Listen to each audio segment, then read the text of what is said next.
Hello again, folks. Welcome back to the channel.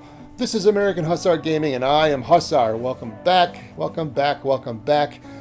Today I've got for you an off-meta Magicka DragonKnight build. Let's get into it. First up is our character. We are a High Elf. Do that for all the racial bonuses that High Elf gives you as far as Magicka and Magicka Recovery go. We'll get into that in a minute. Other good alternatives are Dark Elf if you wanted to have a hybrid, more of a hybrid setup. So you could use the Dark Elf's stamina advantages. Khajiit is also possible due to the crit bonuses they get. And any other race that will generally help you with Magicka Recovery is a good choice. We are not a vampire or a werewolf. We really don't need it for this build. Down to our racial passives here. I'm going to want to max all of those out. All of that so you get the extra Magicka, weapon and spell damage, and the recovery. For food, I've currently got Ghastly Eyeball going. However, you could use Clockwork Citrus Fillet. That's expensive because of the perfect row, so I can understand if you don't want to use that. There's the Ghastly Eyeball. Jewels of Misrule, which is a little bit easier to get, and you can use it at any level. Good old purple food if you just are in a pinch and you need something. Orzorga's Red Frothgar. Orzorga's Smoked Bear Haunch for the increased health and all of the recoveries of the 3 different categories. And finally, if you're not too worried about sustain, you can stack everything into Magicka and go with Sweet Sanguine Apples, which will give you that whopping bonus to your Magicka for the 2.5 hours. For potions, I'm using the Essence of Magicka potion, which gives you minor heroism. Because of the skills we have slotted, we don't need the regular Essence of Spell Power because we're getting major sorcery and major intellect from other sources. And having that extra oomph for the ultimate is nice in a fight. You could also go with the Essence of Stamina one because your main spammable is the Molten Whip. And as of this update, it takes both Magicka and Stamina. And that can cause you problems because you can run out of stamina and you can't spam your spammable, you're in a world of hurt. Going back to our character, we have all 64 points in Magicka. If you're doing more solo play, I would go with 50 in Magicka and 14 in health, or 50 and then 7 and 7 in health and stamina. Those are all good choices, but I'm assuming you're going to be running with a healer, and so you can really stack everything into the Magicka, because if you'll notice, your health is a little bit low here, especially if you're using Ghastly Eyeball.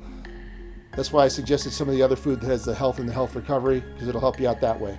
And finally, our Mundus is the thief for the extra weapon and spell criticals.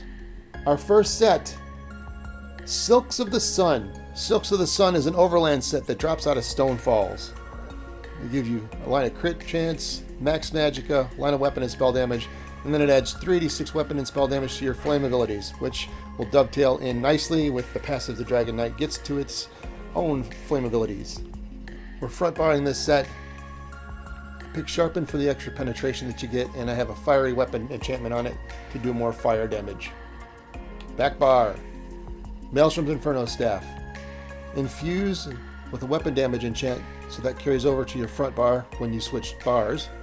And we're using it because of the extra damage Wall of Elements does. Monster set is Zaan's, which is from Scalecaller Peak. I did a little test, and I could use the kilt with this, but the uptime I get from Zaan's is a little bit more, and I don't have to worry about any stacks dropping off or falling off with the kilt. I can just set it and forget it. On the body, I'm using Basse's Mania, which is a set that drops out of the Rock Grove Trial. All in Divines, all with max Magicka enchantments. Jewelry, also Silks of the Sun, Arcane with multi-effect enchantments. All 3 of them.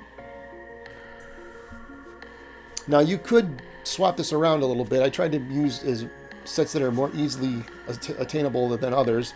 I know the perfected stuff out of Rock Grove is hard to get, but the regular stuff will work just fine. Another option you could do here is to put Silks of the Sun on the body and use Burning Spellweave, because it automatically applies the burning status and then increases your weapon and spell damage for 8 seconds with a 4-second cooldown.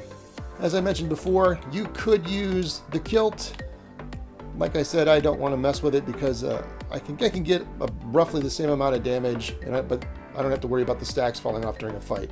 If you do that, of course, then you're going to go with one piece of slime craw, and then move the shoulders, the Silks of the Sun shoulders, to the shoulder to make up for the lost spot on the legs.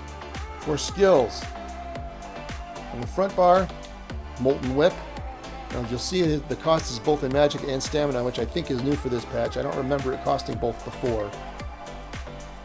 But that's why sometimes in the food you want a little bit of extra stamina recovery, so your main spammable isn't down too much. Flames of Oblivion, because when that's slotted you get Major Prophecy and Savagery, so you don't need to run the regular spell pots to get that. You can just do it with the skill. Degeneration, Eruption, so it's got a nice long burn on it, and it does flame damage. It also has the bonus of reducing enemy movement speed, but it's mainly there for the long fire dot. Barb Trap, Flawless Dawnbreaker for the front bar ultimate. Back bar, Unstable Wall, Venomous Claw. Venomous Claw is here for the extra poison dot that it applies. Scalding Rune, again for the dot that it gives. Weakness to elements. This spot is a flex spot. If you need a heal, you can put one here. I just did it because it applies Major Breach. And then this will be Camo Hunter after I get it morphed, which gives me Major Savagery and Prophecy. So I've got all three of them going. And then Standard of Might, which is the main ultimate I'm going to use. I don't usually use the front bar ultimate. I usually go to the back bar and drop this because of the extra flame damage it does, and because standing in the area increases your damage by 15%, and in content, of course, the reduction of 15% is nice to have too, as is the built-in synergy. We talked a little bit about this before, but we'll take a look at the racial skills in a moment. I have all the light armor passives maxed out, and all the heavy armor passives maxed out. Fighters Guild, all of those passives. Same with the Mages Guild. Same with the Undaunted. We saw the High Elf skills before. The main reason we have all of this fire damage and fire abilities is for this combustion passive, because the Magicka restores, and when you use your Venomous Claw on them, you restore 1,000 stamina too. Searing Heat increases the dot that your DragonKnight standard does and gives it 4 extra seconds, and that also boosts your flame and poison attacks. You want all of these as well. You also want to have all of the passives maxed out for your Destruction Staff, especially since Elemental Force gives you that chance to apply your burning status, which is what you're going to want to do. And for those passives there, the Ancient Knowledge is nice because of the buff it gives you for your Inferno Staff damage, single target stuff. And this is also kind of an overlooked one, I think, because it's really nice that you get that Magicka back when you kill something. And if you use a damage shield with the Destruction Staff damage shield, you get the 1800 magic back, even though it's got a 10-second cooldown. Champion points are pretty straightforward. For the green tree, again, it's pretty much personal preference, except for Rationer and Liquid Efficiency. I'm using Rationer instead of the Liquid Efficiency because I'm using food. If I was going to use any of the Dubious Comoran Thone food, I would put the Liquid Efficiency on instead. I've got only the one though, because I've got Treasure Hunter and Homemaker slotted, which I really like in open world content. You get the extra loot and the extra ability to get another furnishing plan. And of course, Steed's Blessing, because I hate going slow. Blue tree. Deadly Aim. Thaumaturge for the extra dots. Wrathful Strikes for the weapon and spell damage. And Backstabber, because you're going to be in content, the tank will have your enemy turned away from you, so you get the bonus for that, for the 10% critical damage done. Red tree. Strategic Reserve, which is one of my favorites because of the synergy between having unspent ultimate and the health recovery. Siphoning Spells, which gives you more Magicka recovery back when you kill something. Rejuvenation. Rejuvenation for the recovery bonuses. Boundless Vitality for the extra health. As I mentioned earlier, some of the other gear you could use would be Elfbane. Elfbane is from the Vlasteris gear vendor in Cyrodiil, and Burning Spellweave comes out of City of Ash 1 and 2. they have a solid output in damage as well. I just did a test with it and managed to get a little over 55,000 with it, and that's with all the armor not being on trait. Speaking of parses, I am absolutely garbage at this parse.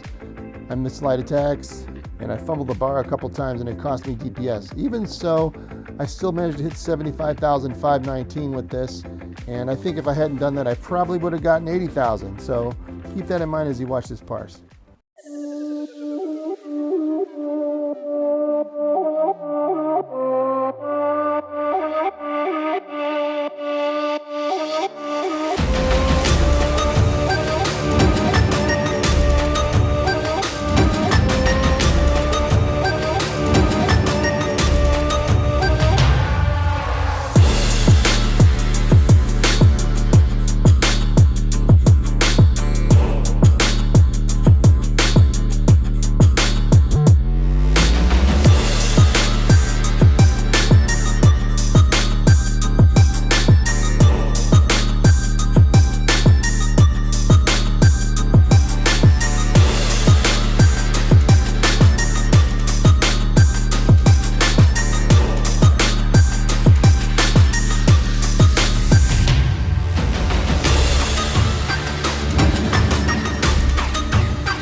That's all I have for today, folks. Thanks for tuning in. If you think I could have done something better or you have a different suggestion, please leave a comment in the comments about it. You can even just say I'm following directions. But hopefully that won't take me so long to get a video out next time. I've got some other ideas in the works, especially for the new class that's coming up. But I'll keep you posted here. Thanks, and I'll see you soon.